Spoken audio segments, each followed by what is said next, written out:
You know, when we were talking about sandpaper, and I told you that one of the earliest ones was dried shark skin, the reality of it was that in the period days or the old timers days, the dominant way of smoothing wood for finishes was a scraper. And I feel sure most of you know what they are. I mean, basically, it's a thin piece of metal that you sharpen in a special way to create what's called a hook on it. Now, what a hook looks like, let me show you real quickly. Let me get something to draw with. Now, there's a lot of new folks watching this. So fair warning, I can't draw.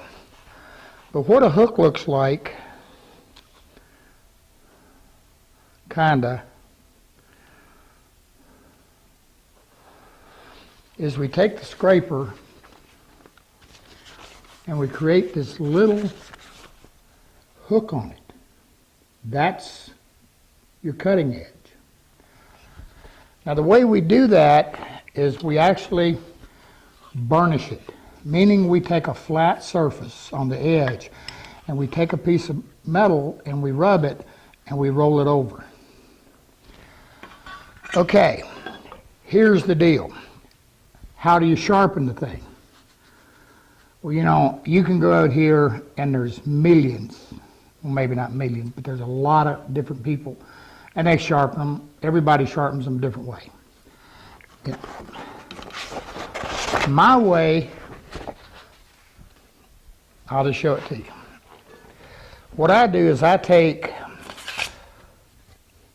a flat surface. Now I happen to have this big flat piece of granite here. But I'm real bad about using the edge of my joint or the top of my table saw. Something flat. And you simply want to get rid of any hook you got on it by sanding it, the edge off. Just sand it flat.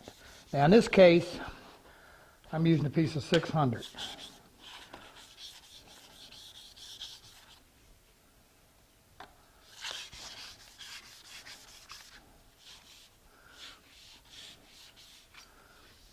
Now with the hook removed, I have nothing.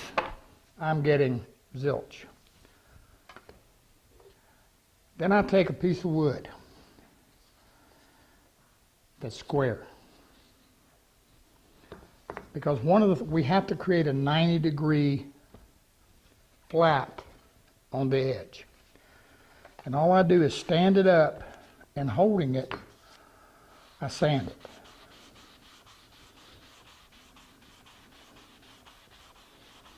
And this is what gives me that 90 degree.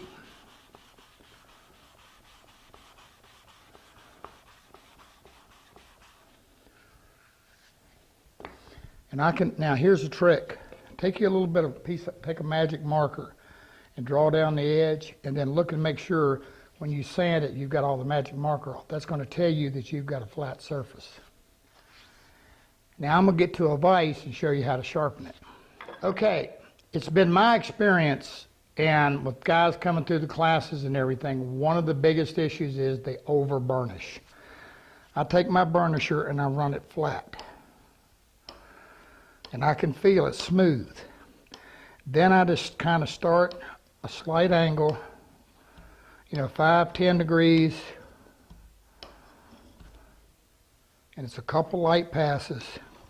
I've also, for me, I find sometimes kind of going a little fast.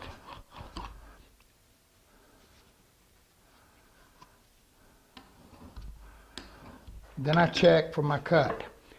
Here's the issue. The more you roll that burr, the further down you got to lay the scraper to get a cut.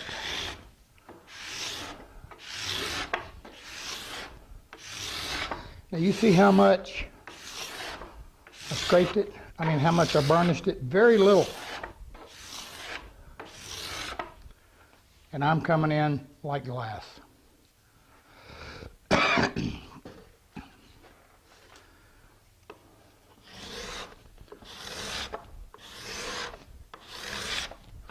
This is tiger maple we're scraping. Works perfect. Now, what about sharpening something like this gooseneck? Same thing applies. What we want to do is we want to flatten it. Get all the burr off. Now, one thing I forgot to mention, on some of your thicker scrapers, you can actually put a hook on both sides. And that's just simply take that burnisher, once you've done the one edge, turn it and go to the other edge. When you do that, you kind of create, if you were looking at it under magnification, you'd kind of be making a peak on the edge, creating the hook on both edges. Again, the biggest key is getting that 90 degree. So all I'm going to do is set it up here, holding tight against the wood, and I just simply roll it.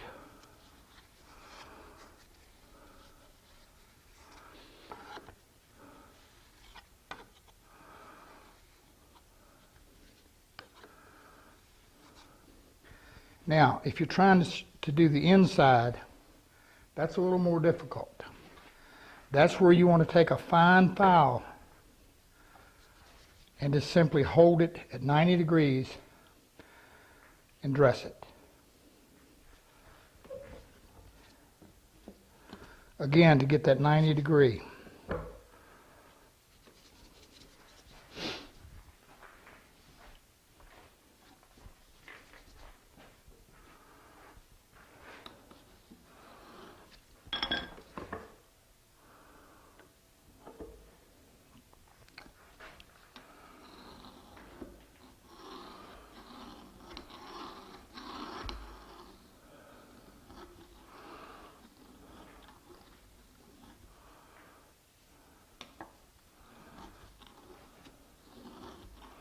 Now, again, if you want to put one on the other side, you just kind of go.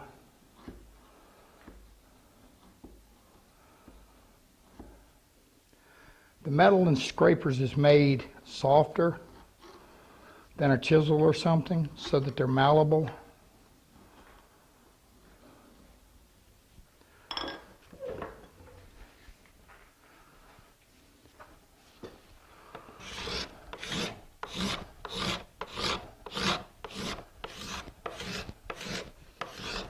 Now, the gooseneck scraper. When we get back to something like this gooseneck, you can turn this to fit much of your profiles and be able to scrape it. It's hard for me to do this holding it for a camera, so this is something I would want down. Now, you can buy these or make them in every kind of different configuration you can think of. Now, for like these radiuses, you can take a file and file a notch in one.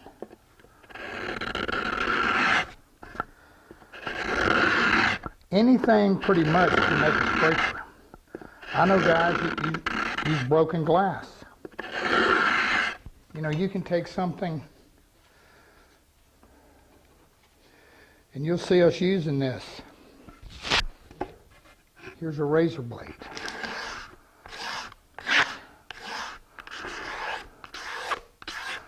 Pretty fine, but it works. When you get into sharpening one of these, your burnisher or whatever, it's the same thing. Sand it flat. Take you something like a screwdriver, any good hard metal, and just get in here and twist and roll where that fits. In the case of a larger one, you can go to your burnisher and do this. When you get into one of these, again, sand it flat and then take your burnisher and go over the top pretty good. That's going to give you your 90. Then sometimes you have to sand the edge again. Then again, just take your burnisher and burnish it. Okay, we're going to put up another segment, and the segment's going to deal with hand planes as well. And one of the things we want to look at is the difference in a sanded surface, a scraped surface, and a plain surface, and how that affects our color and whatever. Now, one of the things, and I talk to a lot of folks, and it's kind of funny, I mean, they all tell me the same thing. They will use a scraper to kind of rough something out or clean up glue and whatever, because that metal surface, that hard metal surface on that scraper, when you're trying to get glue or something off, it's cutting. Where a piece of sandpaper will ride over it. That scraper is excellent for cleaning up, you know, a glue seam, a glue edge. It's really good for that because again, that hard cut, you know, it's going to get on top. It's going to cut it. It's not going to just ride over it. So they're really good for that. They work excellent. But there was one, I told you about the guys using broken glass. I'll tell you what else you can do too. You gotta be careful with this a little bit. Wear some gloves so you don't cut your fingers. But if you've routed a surface, wait a minute, let me just show it. I've had a lot of guys look at me and say, huh, do what? Specialty scraper. Whatever router bit you use, again, watch this edge and cut yourself. And this isn't the right profile, but you get the point.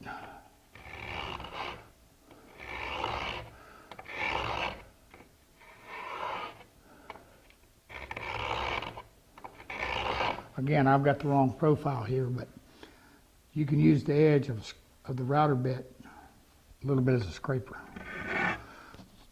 Again, when I get into profiles and whatever like this, I'm going to use a scraper simply to clean it up. I'm not going to use it as the final finish. I'm going to sand it. Now, there's a reason for that. And the reason is, if you start intermixing surfaces, meaning you've got a scraped surface, you've got a sanded surface. You know, if you're doing a natural finish, not going to make any difference. But if you're putting dyes and stains on, it can make a difference in your color. One of the things you want to try to do is when you get ready to put a dye or stain on, you want a uniform surface. Okay, sand it to the same grit, everything the same. All right, that's scrapers.